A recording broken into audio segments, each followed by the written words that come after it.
हुजूर server आलम नूर मुजस्सम रसूल मुकर्रम सल्लल्लाहु अलैहि व आलिहि व अस्हाबिहि व बारक वसल्लम। आपका फरमान अक़दस है, आप फरमाते हैं ज़य्यिनू मजालिसकुम बिस्सलाति अलैया व बिज़िक्रि उमर इब्नुल ख़त्ताब। फरमाया कि तुम अपनी महाफिल को खूबसूरत बनाया करो। कैसे? फरमाया एक मेरी ज़ात पर दुरूद पाक पढ़ के और दूसरा हज़रत उमर का तज़किरा करके। नबी पाक की ज़ात पर दुरूद पढ़ा जाए तो तब भी महफिल खूबसूरत होती है, और साथ में हज़रत उमर का तज़किरा किया जाए तो तब भी महफिल खूबसूरत होती है। अगर हम थोड़ा सा समझें तो महाफिल बहुत होती हैं, लेकिन कई महाफिल होती हैं जहाँ पर दुरूद तो होता है लेकिन हज़रत उमर का जिक्र कभी भी नहीं हुआ होता, तो वो महफिल भी खूबसूरत नहीं है। और कई महाफिल ऐसी होती हैं कि हज़रत उमर का जिक्र होता है, बाकी सहाबा का भी होता है, लेकिन वहाँ दुरूद पढ़ना तो अजान से पहले भी शिरक कहा जाता है। तो पता चला ये फारिग लोग हैं, और जिनके माथे पर नूर का निशान है वो सुन्नी लोग हैं, जो दुरूद भी पढ़ते हैं और हज़रत उमर का जिक्र भी करते हैं। अगर ये एक बात समझ आ जाए तो तकरीर का आपको मैंने जो मक्स था वो दे दिया है। अल्लाह ताला हम सबको अमल की तौफीक अता फरमाए।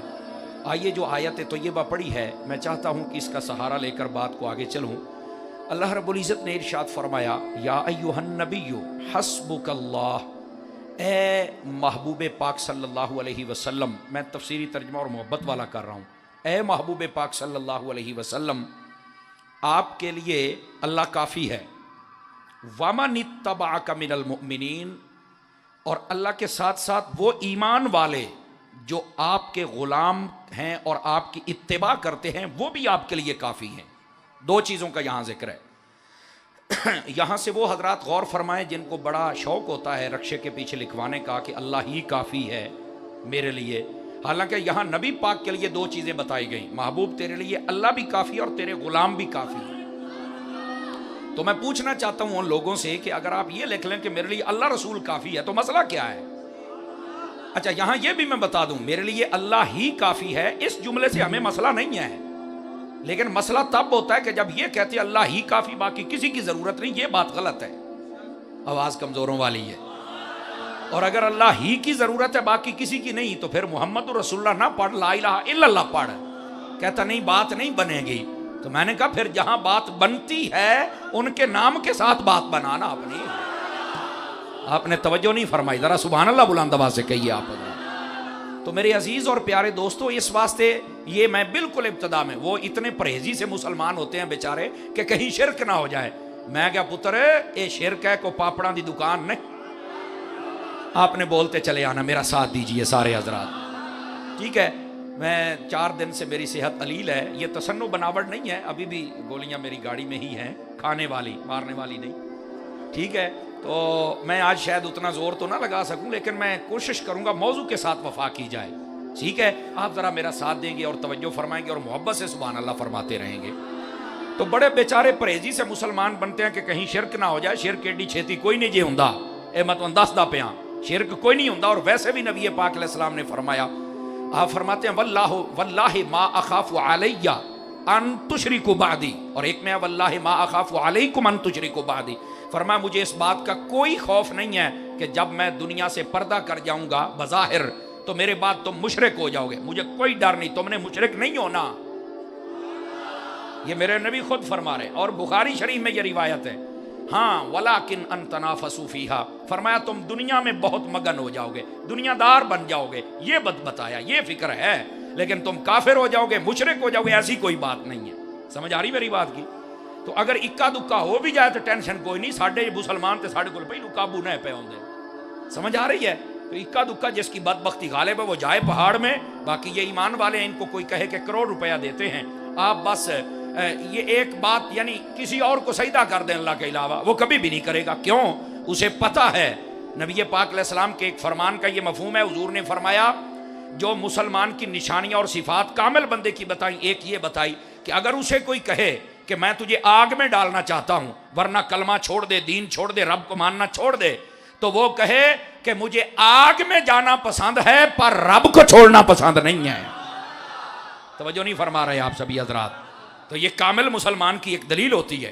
तो इस वास्ते इस बात को अपने जहन में रखिए आप हजरात ये प्यारी बच्ची ज़रा पीछे चली जाए, नाराज़ ना, प्यारी बच्ची पीछे चला जाए, वहाँ पर इसकी खिदमत करें भी, आप पीछे चली जाए मेरी बेटी। गिरामी कदर हजरात, अब इस बात को समझने की कोशिश फरमाएं। अल्लाह रब्बुल इज़्ज़त ने फरमाया, ए महबूब सल्लल्लाहु अलैहि वसल्लम, आपके लिए अल्लाह भी काफ़ी है और आपके जो गुलाम हैं वो भी काफ़ी हैं। वमनित्तबअका मिनल मुमिनीन, मोमिनों में से जो जो आपके हैं, आपकी इत्तिबा करने वाले, वो आपके लिए काफ़ी हैं। तो फिर हमारे लिए ये क्यों काफ़ी नहीं? ईमान वालों में जो हुजूर की इत्तिबा करे वो काफ़ी होता है, तो हमारे लिए भी दाता भी तो है ना, ख्वाजा भी तो है ना, गौसे जली भी है, मेहरे अली भी है, मौला अली भी है, हमारे लिए तो सारे ही हैं।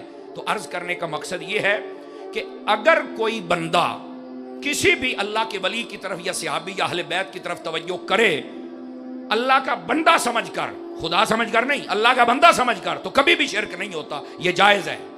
अब बात समझ आ रही है भाई? ये बात समझाना मकसूद था। अब आइए ज़रा थोड़ा सा मैं आगे बात को लेके चलूँ। अल्लाह रब्बुल इज़्ज़त ने ये आयत करीमा फरमाई महबूब पाक अलैहिस्सलाम से। इसकी तफसीर में उलमा लिखते हैं कि ये आयत हज़रत उमर बिन खत्ताब की शान में नाजिल हुई है। तवज्जो है आप सब हज़रात की? आप ना थोड़ी सी मैं बेचैनी देख रहा हूँ, इस बेचैनी को थोड़ा सा ख़त्म करें, स्टेज में भी और नीचे भी। बिल्कुल मोबाइल वगैरह जेबों में डालिए और बात सुनिए, बड़ी खास बातें हैं। प्यारे भाई बैठेंगे, ओ मोबाइल आ लिया, ओ काका बहुत यार थल्ले मेहरबानी, तशरीफ रखें। आप भी ज़रा, मैं देख रहा हूँ कुछ बेचैनी है, थोड़ा सा आप टाइम दें, 1 घंटे के बाद आपकी जान छूट जाएगी, लेकिन उतनी देर तक सबक सुनना ज़रूरी है तवज्जो के साथ। सुभान अल्लाह की आवाज़ नहीं आ रही, चुप शाह, ओ इधर मेरे अल देखते, सुभान अल्लाह भी आख, तवज्जो फरमाइए ज़रा। तो ये हज़रत फ़ारूक आज़म रज़ी अल्लाह ताला अन्हो, ये आपकी शान में आयत तय्यबा नाजिल हुई।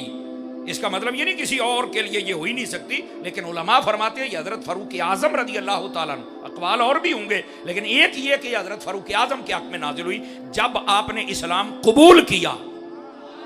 और आपको पता है जब आपने इस्लाम कबूल किया तो आका करीम अलैहिस्सलाम उससे पहले दुआ करते थे, अल्लाहुम्मा अइज़्ज़ल इस्लाम, या अल्लाह इस्लाम को इज्जत अता फरमा। किसके साथ? 2 नाम आते थे, एक उमर बिन खत्ताब का, एक अमर बिन हिशाम का। नहीं तवज्जो फरमा रहे आप? वो भी उमर, ये भी उमर। समझ आ रही है मेरी बात की? इस बात को समझिए जरा। जब आका करीम अलैहिस्सलाम दुआ करते कि या अल्लाह 2 उमर हैं, उनमें से एक मुझे दे दे, तेरा इस्लाम इज्जत पा जाएगा। तो एक हजरत उमर थे, दूसरा नहीं तवज्जो फरमा रहे, उसका नाम, उसको अबू जाल कहते हैं, लोग अबू लहब कहते थे। तो जब नबी पाक ने 2 उमर मांगे तो जिसका नसीबा सबसे ज्यादा चमक रहा था वो उमर बिन खत्ताब थे। बल्कि नबी पाक सल्लल्लाहु अलैहि वसल्लम आपने सिर्फ यहां तक बात नहीं, एक रिवायत में है अल्लाहुम्मा अइज़्ज़ल इस्लाम बि उमर इब्नुल खत्ताब खासतन, या अल्लाह इस्लाम को इज्जत अता कर। किसके साथ? फरमाया उमर बिन खत्ताब के साथ ये आ जाए तो तेरा इस्लाम भी इज्जत पा जाएगा। समझ आ रही मेरी बात की? तो हजरत उमर बिन खत्ताब रज़ी अल्लाह तआला ये वो खुश नसीब हैं जिनको नबी पाक अलैहिस्सलाम ने मांग कर लिया है। अगर स्टेज वाले भी तवज्जो फरमाएं तो एक बात इनको सुनाऊं और आप भी तवज्जो करें। बाज़ लोग सहाबाए किराम पर एतराज करते हैं, हजरत अबू बकर उमर पर ये किया वो किया, इन्होंने ये नुकसान किया ये किया। मैंने कहा बदबख्ता मेरी बात सुन ले, अगर इन्होंने नुकसान करना होता तो नबी अल्लाह से मांग कर न लेता। जिसको समझ आई है, जिसको समझ आई है वो दूसरे को छुट्टी है। अगर इसने कोई नुकसान, स्टेज वाले भाई बड़े खामोश बैठे, बोलिए जरा सुभान अल्लाह। समझ आ रही मेरी बात की? अगर इन्होंने कोई नुकसान करना होता तो मेरे नबी कभी रब से मांगते ना। समझ आई? इसी वास्ते हजरत फारूक आजम को मुरादे रसूल भी कहते हैं और मुरीदे रसूल भी कहते हैं कि हुजूर के मुरीद भी हैं और मुराद भी हैं। जिसको हुजूर मांग के लें वो कभी नुकसान नहीं कर सकता। तुम्हें किसी ने गलत बरीफ कर दिया, तुम तारीख के जनाब गटर में गिर गए हो, बाहर निकलो, कुरान के गुलशन में आओ, हदीस के गुलशन में आओ, तुम्हें फिर पता चले कि इन हस्तियों की शान क्या है। तो समझ आई कि कोई नहीं आई आप हजरात को? ये है हजरत उमर बिन खत्ताब रज़ी अल्लाहु अन्हु। नबी पाक ने दुआ मांग कर आपको हासिल फरमाया। और जिस दिन आपने कलमा पढ़ा, बात तो लंबी है कि आपकी बहन ने भी पढ़ लिया, आप उधर गए, सजा दी, आपने सब सुना हुआ है। लेकिन जब आप हुजूर की खिदमत में गए, चल के कलमा पढ़ लिया, तो आका करीम से जो पहला सवाल किया वो पता क्या था? तवज्जो नहीं फरमा रहे आप हजरात। पहला सवाल, या रसूल अल्लाह क्या हम सच्चे नहीं? ये फरमाया सच्चे हैं। फरमाया हम बिल्कुल सच्चे हैं। या रसूल अल्लाह अगर हम सच्चे हैं तो फिर हम खाना काबा में चल के नमाज क्यों नहीं पढ़ते? तो फरमाया तेरी क्या राय है, पढ़नी चाहिए? फरमाया आगे लग।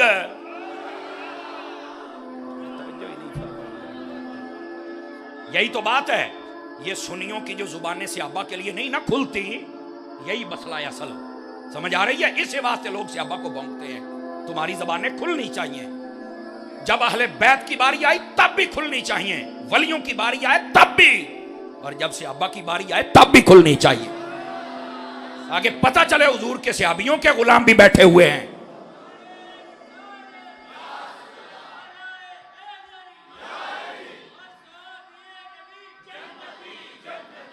तवज्जो है आप सब हज़रात की? अब जो चुप बैठेगा मुझे दुख होगा।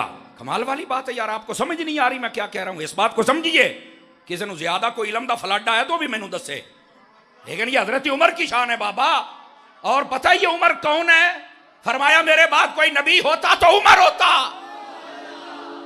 ये वो हजरत उमर बिन खत्ताब है। तो ये तमाम सहाबा और अहले बैत ये अहले सुन्नत के हैं, किसी और के नहीं हैं। वो तुम्हारे हैं और तुम उनके हो। अब समझ आई बात की?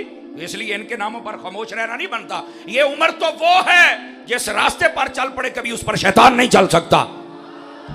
और जदों दे हजरत उमर ने कलमा पढ़िया उस तो ला के क़यामत तक शैतान कभी उमर दा नहीं हो सकता।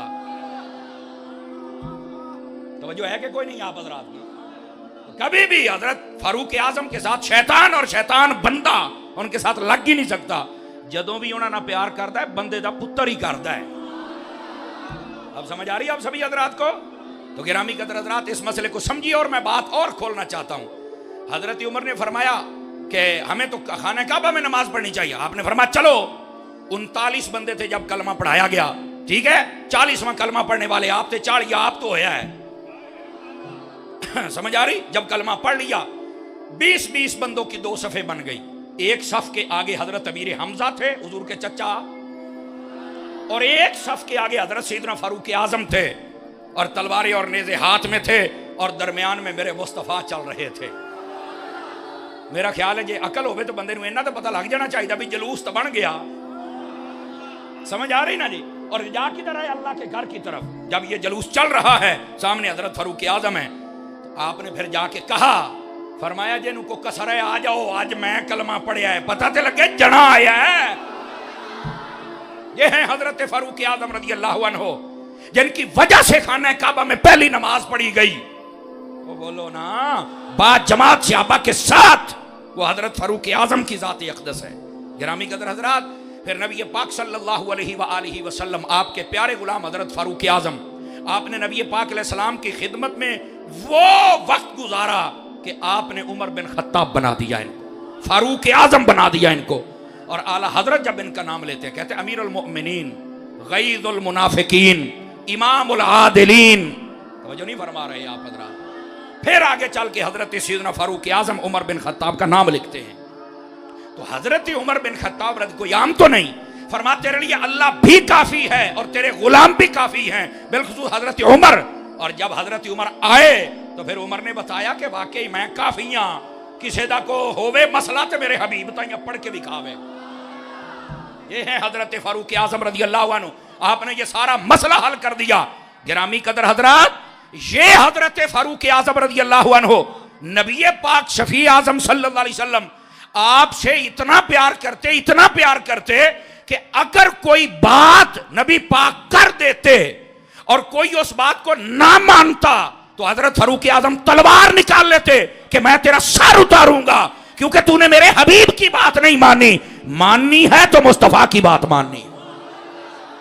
ये है हजरत फारूक आजम रज़ी अल्लाहु अन्हु, ये कोई आम हस्ती नहीं है। तवज्जो है भी सब हजरात की? तो जरा तवज्जो भी फरमाएं और गौर भी फरमाएं ताकि मैं बात आपकी खिदमत में अर्ज कर सकूं। अज़ीज़ान मुकर्रम, हजरत सैयदना फारूक आजम रज़ी अल्लाहु ताला अन्हु ये इस्लाम के दूसरे खलीफा हैं। क्या मैंने कहा है? इस्लाम के दूसरे खलीफा हैं। हाँ, खलीफा बिला फसल हजरत सैयदना सिद्दीक़ अकबर हैं, और दूसरे नंबर पर हजरत फारूक आजम, तीसरे पर हजरत उस्मान गनी, और चौथे पर हमारे किबला दिल और काबा जा मौला अली। और यही तरतीब है, इसको जो उल्टा करे वो खुद उल्टा हो जाएगा। समझ आ रही है? अहले सुन्नत का यही मजहब और मसलक है तो और इसी पर आपने कायम रहना है। और अब आप सुने मेरी बात ताकि मैं आपकी खिदमत में अर्ज करूं। हजरत सैयदना फारूक आज़म हुजूर की खिदमत में रहते हैं। 12 सालों के अंदर, कितने सालों में? 12 सालों में सूरह बकरा नबी पाक से पढ़ी है। 2.5 पारों की सूरत है और 12 साल में। हम दरस इस्लामी का कोर्स 8 साल में कर जाते हैं, अब तो वैसे भी 7 साल का, बादों ने 6 साल का कर दिया है। लेकिन उस वक्त एक सूरत पढ़ने वाला उमर, पढ़ाने वाले मुस्तफा, आपने पढ़ाई 12 सालों में। क्या उलूम व फनून अता फरमाए। समझ आ रही है? हजरत फारूक आज़म रज़ियल्लाहु ताला अन्हो, आपने जब ये सूरत खत्म हुई ना आका करीम अलैहिस्सलाम से, तो आपने एक ऊंटनी मंगवाई, उसको ज़िबा किया और पूरे शहर में गोश्त को तकसीम किया, दावत खिलाई कि आज मेरे ये इल्म का एक चैप्टर मुकम्मल हुआ है। यही सुन्नत बन गई, जब भी कोई हाफिज बनता है तो उनके घर में भी आमीन होती है। ये सुन्नत यहां से शुरू हुई है और ये खुशी का इजहार करना चाहिए। तुम्हारा बेटा मैट्रिक पास कर जाए तो तुम दावतों में, होटलों में चल के दावतें उड़ाते हो, दोस्तों को बुलाते, रिश्तेदारों को, अब मुंडे ने 1000 दो जनाब 900 नंबर ले लिया है, दुनिया के लिए करते हो। जब तुम्हारा बेटा हाफिज बनता है तब भी खुशी की है। 5 किलो का सर हिलाने से तो बात नहीं ना बनने वाली। तो बिल्कुल दीन की तरफ भी लेके आए और अपने बच्चों की खुशी भी करें ताकि तुम्हारे बच्चों में दीन का जज्बा पैदा हो। और अगर बात समझ आ रही है तो अगली बात भी सुनिए। एक मर्तबा हजरत उमर बिन खत्ताब तशरीफ फरमा थे, तवज्जो है सब हज़रात की। आप तशरीफ फरमा हैं और एक शख्स आ गया, वो था यहूदी, उसने कलमा नहीं पढ़ा हुआ था और आगे पता क्या कहता है, ऐ उमर तुम्हारे कुरान में एक आयत है, अगर वो आयत अल्लाह हमें अता करता ना तो हम ईद मनाते। मैं अहले स्टेज की तवज्जो चाहता हूं, ठीक है? अगर वो आयत अल्लाह हमें देता तो हम ईद मनाते। तो हजरत फारूक आज़म ने फरमाया बताओ भाई वो कौन सी आयत है? तो उसने जो जवाब दिया वो ये आयत, अल यौमा अकमलतु लकुम दीनकुम व अतममतु अलैकुम निअमती व रदीतु लकुमुल इस्लाम दीना। उसने कहा ये आयत है। अब इसमें क्या है? इसमें यह बताया गया कि ए महबूब तुम्हारा दीन हमने मुकम्मल कर दिया है और तुम्हारे दीन को हमने पसंद किया है और सारी नेमतें तुम पर मुकम्मल कर दी। और सुनना जरा और तवज्जो के साथ सुनना जरा। वो क्या कहते हैं, भाई थोड़ा सा ना मैं अभी भी परेशान हो रहा हूँ, जरा नाराज ना होना थोड़ा सा। मैं क्लास बहन वाला बंदा, तुसी गल्लां करनी तो मैनू तकरीर भुल जानी है। नाराज थोड़ा सा, पैसे मुड्डू ना सिट्टो, मेरी गाल तो सुनो, समझ आ रही है? नाराज तो नहीं हो कोई भी, भाई नाराज नहीं होना, बराए मेहरबानी मेरी गल सुनो हजरत, मेरे लिए यही काफ़ी है। बाकी ये आपकी मोहब्बत है, आप करें तब भी ठीक है, ना करें मेरी सेहत पे कोई नहीं असर पैना। मैंने आपको मौजू सुनाना है लेकिन थोड़ा सा मुझे मौका दें ताकि मैं दिल जमली के साथ आपको तकरीर सुनाऊं। नाराज तो नहीं हो? सुभान अल्लाह। आइए फिर मैं आपको बात सुनाऊं। हजरत फारूक आज़म के पास